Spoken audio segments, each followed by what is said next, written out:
नमस्कार, विशेष के एक और विशेषांक में आपका स्वागत है। हम इस बजट स्पेशल सीरीज में चर्चा करते हैं उन बजटों की जो एनडीए सरकार ने 2014 और आगे प्रस्तुत किए। पिछले एपिसोड में हमने चर्चा की थी बजट 2016-17 की, लिहाजा इस बार बारी थी बजट 17-18 की। पर इसी 5 जुलाई को पेश हुए 2019-20 के पूर्णकालिक बजट के चलते हम इस क्रम में पहले उसे स्थान दे रहे हैं।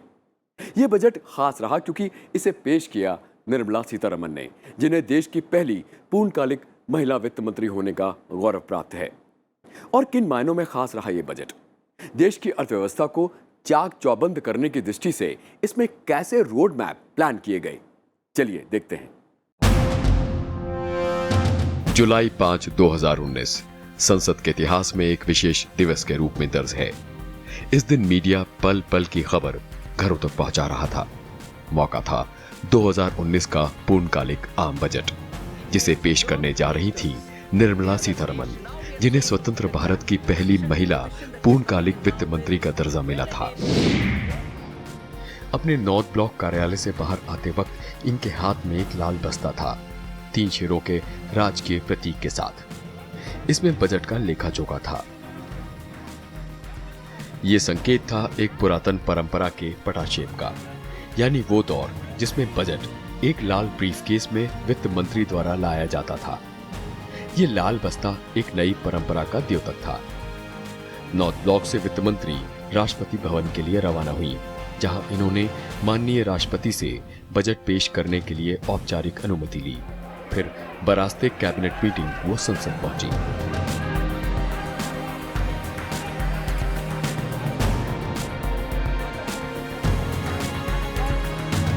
श्रीमती निर्मला सीतारमण लोकसभा में अपना पहला बजट भाषण देने, जिसे सुनने न सिर्फ सांसद बल्कि सारे देशवासी उत्सुक थे। Speaker sir, I rise to present the budget for the year 2019-20. वित्त मंत्री ने मोदी सरकार के पहले बजट में 2024 तक भारत को $5 ट्रिलियन अर्थव्यवस्था तक बनाने का खाका पेश किया। Indian economy will grow to become a $3 trillion economy in the current year itself. It is now the 6th largest in the world. 5 years ago, it was at the 11th position. In purchasing power parity terms, we are in fact the 3rd largest economy already, only next to China and the USA. To attain this and more, we need to continue undertaking many structural reforms. In the last 5 years, we saw many big reforms, in particular, indirect taxation, bankruptcy, and real estate. While these reforms were happening here in the parliament, the common man's life was being changed through mudra, loans, to help him to do his business, and through several programs, it was being ensured that his or her kitchen had become smokeless. वित्त मंत्री से उम्मीदें बहुत बड़ी थीं और साथ ही थी चुनौतियां, जैसे जीडीपी की वृद्धि दर को 8% वर्ष दर वर्ष आगे बढ़ाना, बुनियादी ढांचे और विनिर्माण यानी मैन्युफैक्चरिंग को प्रोत्साहन प्रदान करना, रोजगार सृजन और ग्रामीण अर्थव्यवस्था को गति देना। और इन सब को हासिल करने के लिए जरूरी था राजकोषीय संतुलन यानी फिस्कल बैलेंस।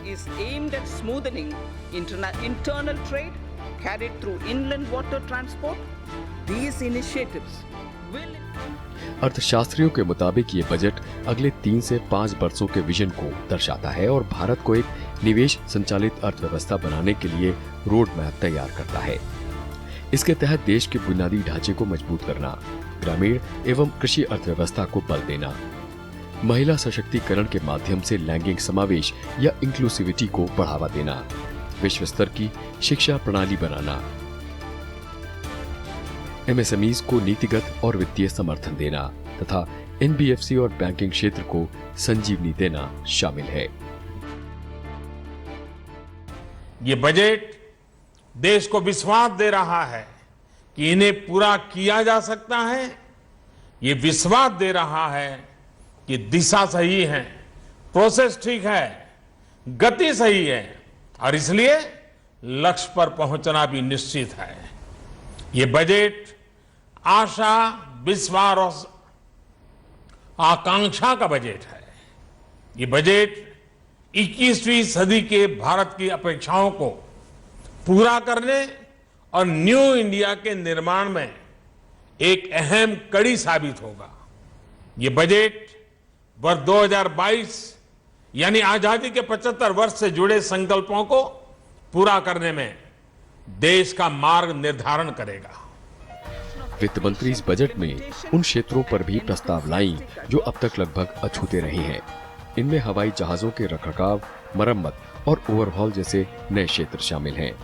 साथ ही भारत को इलेक्ट्रिक वाहनों के निर्माण, ऑन एयरक्राफ्ट फाइनेंसिंग, लीजिंग गतिविधियों के निर्माण और सामाजिक उद्यमों के लिए फंड जुटाने का प्लेटफॉर्म बनाना शामिल है। The UDAN scheme is providing air connectivity to smaller cities and enabling the common citizens of our country to avail air travel. All these programs are also helping bridge the rural and urban divide. As the world's third largest domestic aviation market, the time is ripe for India to enter into aircraft financing and leasing activities from Indian shores. This is critical to the development of self-reliant aviation industry, creating aspirational jobs in aviation finance, besides leveraging the business opportunities available in India's financial special economic zones, namely International Financial Services Center, the IFSC. Government will implement the essential elements of the regulatory roadmap for making India a hub for such activities. सरकार का एक और focus carbon footprint को कम करना है, जिसके अंतर्गत electric वाहनों के लिए प्रोत्साहन और CFL की जगह LED का प्रसार शामिल है। FDI के मार्फत निवेश को बढ़ावा देने के लिए वित्त मंत्री ने विमानन, मीडिया और बीमा क्षेत्रों में नियमों को और उदार बनाने का प्रस्ताव दिया। उदारीकरण की भावना single brand retail trade sector में भी दिखी, जहां सोर्सिंग मानदंडों में छूट देने की बात हुई। As a key source of capital to the Indian economy, it is important to ensure a harmonized and hassle-free investment experience for foreign portfolio investors. Hence, it is proposed to rationalize and streamline the existing Know Your Customer, the KYC norms for FPIs to make it more investor-friendly without compromising the integrity of cross-border capital inflows. Accordingly, I propose to increase the statutory limit for FBI investment in a company from 24% to sectoral foreign investment limit, with option given to the concerned corporates to limit it to a lower threshold. कर के मोर्चे पर भी budget में विकास को बढ़ाने, किफायती आवास और स्टार्टअप को प्रोत्साहित करने के सरकार के इरादों को दोहराया। Considering our large consumer base, we aim to leapfrog and envision India as a global hub of manufacturing of electric vehicles. A global hub of manufacturing electric vehicles. Inclusion of solar storage batteries and charging infrastructure in the above scheme will boost our efforts. Government has already moved the GST Council to lower the GST rate on electric vehicles from 12 to 5%. Also, to make electric vehicle affordable to consumers, our government will provide additional income tax deduction of 1.5 lakhs of rupees on the interest paid on loans taken to purchase electric vehicles. Budget में आर्थिक विकास को बढ़ावा देने और make in India के तहत semiconductors, solar photovoltaic sales जैसे उन्नत तकनीक उत्पादों के लिए मेगा संयंत्रों की स्थापना की घोषणा की गई। इस क्षेत्र में प्रोत्साहन को निवेश से जोड़ा गया है। एक और स्वागत योग्य कदम कम नकदी अर्थव्यवस्था को बढ़ावा देने के लिए उठाया गया है।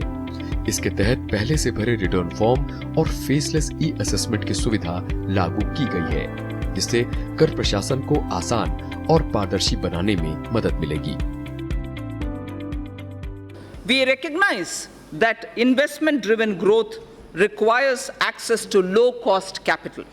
It is estimated that India requires investments averaging 20 lakh crores of rupees every year.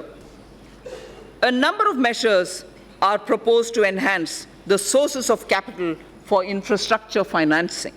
A credit guarantee enhancement corporation, for which regulations have been notified by the RBI, will be set up in 2019-20.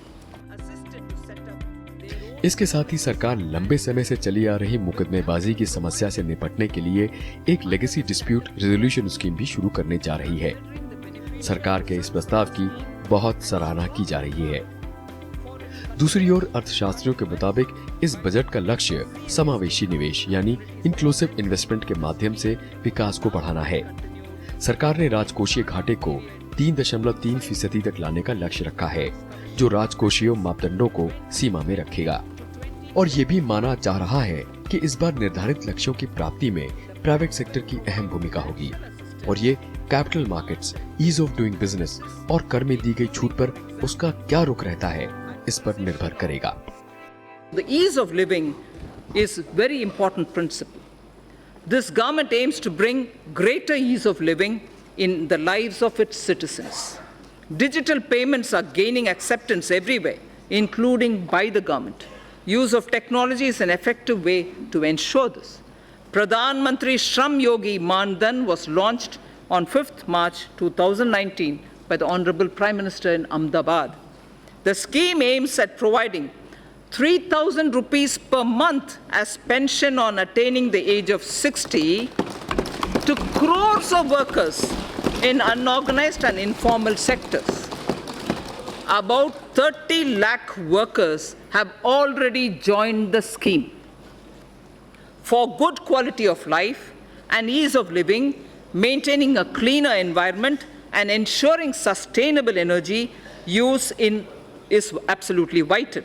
A program of mass scaling up of LED bulbs for widespread distribution at household level was taken up, resulting into massive replacement of incandescent bulbs and CFLs in the country. Approximately 35 crore LED bulbs have been distributed under the Ujala Yojana. तो budget 2019-20 के माध्यम से सरकार ने $5 trillion अर्थव्यवस्था बनाने के लिए कई दूरगामी कदमों को उठाने का ऐलान किया। इसके लिए खास तवज्जो ग्रामीण और कृषि क्षेत्र, बिजली, बुनियादी ढांचे, कनेक्टिविटी को बढ़ावा देने और बैंकिंग प्रणाली में ऋण की गुणवत्ता में सुधार पर रही। इन सुधारों की जमीन तो नीतियां ही तैयार करती हैं।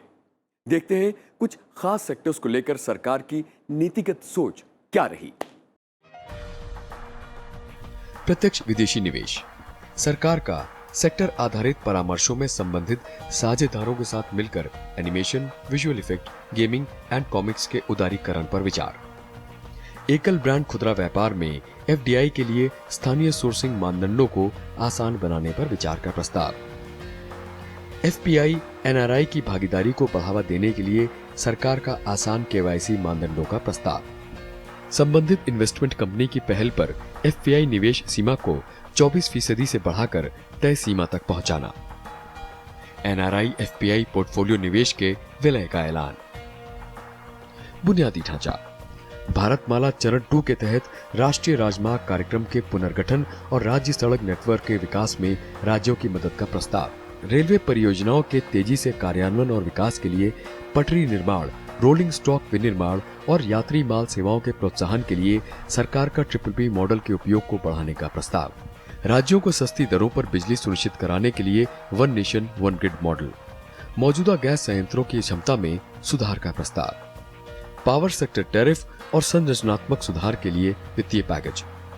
उज्ज्वल डिस्कॉम आश्वासन योजना में संशोधन प्रस्तावित। Social stock exchange. सरकार सेबी के विनियामक दायरे के तहत सोशल स्टॉक एक्सचेंज बनाएगी जो सामाजिक उद्यमों को सूचीबद्ध करने के लिए इलेक्ट्रॉनिक फंड जुटाने के मंच के रूप में कार्य करेगा और सामाजिक कल्याण उद्देश्य की दिशा में काम करने वाले स्वैच्छिक संगठन के लिए इक्विटी, ऋण या म्यूचुअल फंड जैसी इकाइयों के रूप में पूंजी जुटाएगा। श्रम कानून। सरकार श्रम कानून को सुव्यवस्थित करने के लिए उन्हें 4 श्रम कोडों के एक समूह में संरचित करने का प्रस्ताव रखती है। यह न केवल पंजीकरण और रिटर्न दाखिल करने की प्रक्रिया आसान करेगी, बल्कि देश भर में चल रहे श्रम विवाद को कम करेगी। साथ ही विनिर्माण गतिविधियों में विदेशी निवेश को बढ़ावा देगी। आवास वित्त। नेशनल हाउसिंग बैंक आवास वित्त क्षेत्र के ऋणदाता और नियामक दोनों है। सरकार के प्रस्ताव के मुताबिक बैंक नियामक की भूमिका वापस आरबीआई को मिलेगी। इसके अलावा हाउसिंग फाइनेंस कंपनियों के लिए न्यूनतम शुद्ध स्वामित्व यानी मिनिमम नेट ओन फंड की आवश्यकता को मौजूदा 2 करोड़ से बढ़ाकर 10 करोड़ करने का प्रस्ताव है। एनबीएफसी। आरबीआई के निगरानी तंत्र को मजबूत करने और एनबीएफसी के कॉर्पोरेट प्रशासन को बढ़ावा देने के लिए सरकार द्वारा भारतीय रिजर्व बैंक अधिनियम 1934 में संशोधन का प्रस्ताव। इससे आरबीआई को अलहदा एनबीएफसी के अधिकारों को निर्धारित करने की शक्तियां मिलेंगी। इनके तहत निदेशकों को हटाना, निदेशक मंडल की शक्तियां सीमित करना, डिफॉल्टर्स के खिलाफ कार्रवाई करना, प्रबंधन और ऑडिटर्स द्वारा गैर अनुपालन के लिए दंड की वृद्धि, एनबीएफसी के पुनर्गठन के लिए योजनाएं जारी करना और उनकी समूह कंपनियों के बारे में अधिक जानकारी प्राप्त करना शामिल है। शिक्षा और कौशल। सरकार का इन दोहरे उद्देश्यों को प्राप्त करने के लिए एक नई राष्ट्रीय शिक्षा नीति लाने का प्रस्ताव, जिसके तहत अनुसंधान और नवाचार को बढ़ावा देना, भारत को ज्ञान हब गंतव्य यानी नॉलेज डेस्टिनेशन के रूप में विकसित करना, भारत के युवाओं को भविष्य के लिए तैयार करने के लिए सरकार उनका कौशल AI, IoT, 3D printing, robotics, आभासी वास्तविकता यानी वर्चुअल रियलिटी और बिग डेटा जैसे विशेष क्षेत्रों में विकसित करने पर काम करेगी। सरकार उच्च शिक्षा में एक व्यापक नियामक बदलाव लाने का भी प्रस्ताव रखती है, जिसके तहत अधिक स्वायत्तता प्रदान करना, सीखने के परिणाम आधारित मूल्यांकन निश्चित करना और रोजगार केंद्रित प्रयास प्रमुख नीति निर्देश होंगे। विदेशी छात्रों को भारतीय संस्थानों की ओर आकर्षित करने के लिए स्टडी इन इंडिया कार्यक्रम को बढ़ावा देना, वित्त वर्ष 2019-20 में वर्ल्ड क्लास इंस्टीट्यूशंस के निर्माण के लिए 4 अरब रुपए आवंटित किया जाना, नए नियामक निकायों की स्थापना करना, जिसके तहत देश में अनुसंधान को बढ़ावा देने और समन्वय के लिए एक राष्ट्रीय अनुसंधान फाउंडेशन का प्रस्ताव, खेलो इंडिया स्कीम के तहत स्पोर्ट्स पर्सन के विकास के लिए एक राष्ट्रीय खेल शिक्षा बोर्ड की स्थापना करना, चालू वर्ष में एक HECI बिल लाना। सरकार ने पिछले बरस उच्च शिक्षा के लिए एक नए नियामक के रूप में HECI को पेश करने के अपने इरादे की घोषणा की थी। 2019 में इसे लागू करने का प्रयास किया जाएगा। विनिवेश। एयर इंडिया सहित चुनिंदा CPSI और सार्वजनिक उपक्रमों के रणनीतिक विनिवेश को प्राथमिकता देना जारी रहेगा। 2019-20 के लिए निर्धारित विनिवेश प्राप्तियों के लिए 1050 अरब रुपए का लक्ष्य रखा गया है। गैर वित्तीय सार्वजनिक उपक्रमों में सरकारी हिस्सेदारी को 51% से कम करने का प्रस्ताव है। विदेशी शेयरधारिता सीमा उन सभी PSU कंपनियों के लिए अधिकतम सीमा तक बढ़ाई जाएगी जो उभरते बाजार सूचकांक का हिस्सा है। For ease of access to credit for MSMEs, government has introduced providing of loans up to 1 crore rupees for MSMEs within 59 minutes through a dedicated online portal. Under the interest subvention scheme for MSMEs, 350 crores of rupees has been allocated for the year 2019-20 for 2% interest subvention for all GST registered MSMEs on fresh or on incremental loans. On fresh or on incremental loans. Government payments to suppliers and contractors are a major source of cash flow, especially to SMEs and MSMEs. Investment in MSMEs will receive a big boost if these delays in payment are eliminated.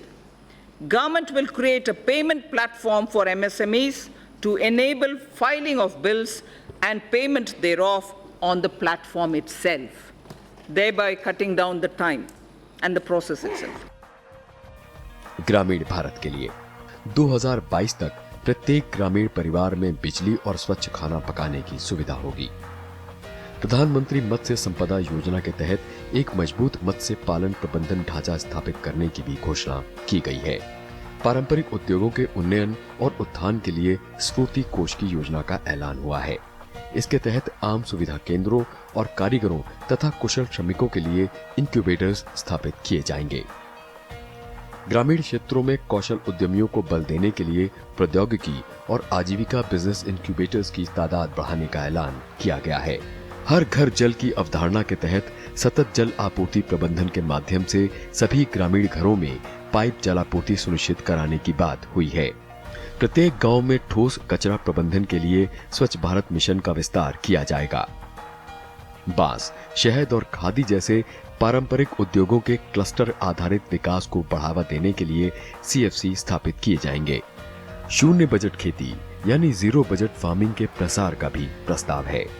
अंतरिक्ष, सार्वजनिक क्षेत्र के उद्यम NSIL को इसरो द्वारा अनुसंधान एवं विकास के लाभों का दोहन करने के लिए अंतरिक्ष विभाग के एक नए वाणिज्यिक शाखा के रूप में शामिल किया गया है।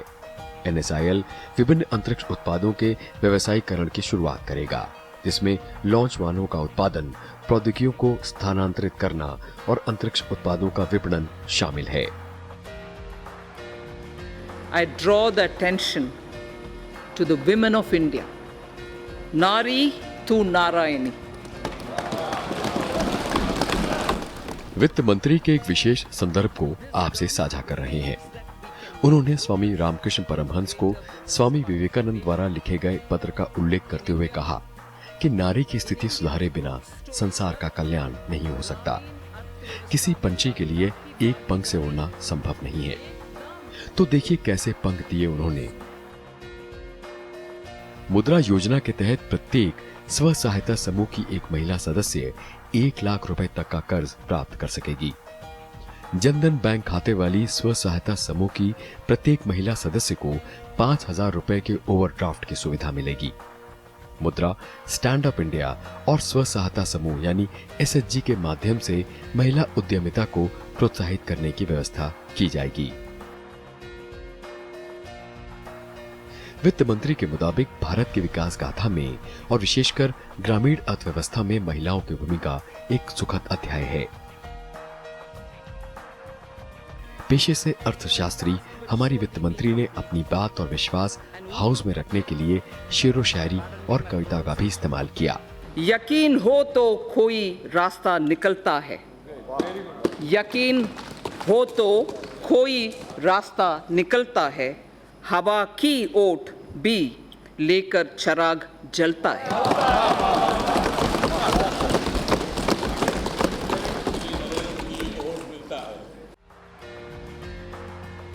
आइए आपको कुछ तथ्य बताते हैं जो आ रहे बदलाव को इंगित करते हैं।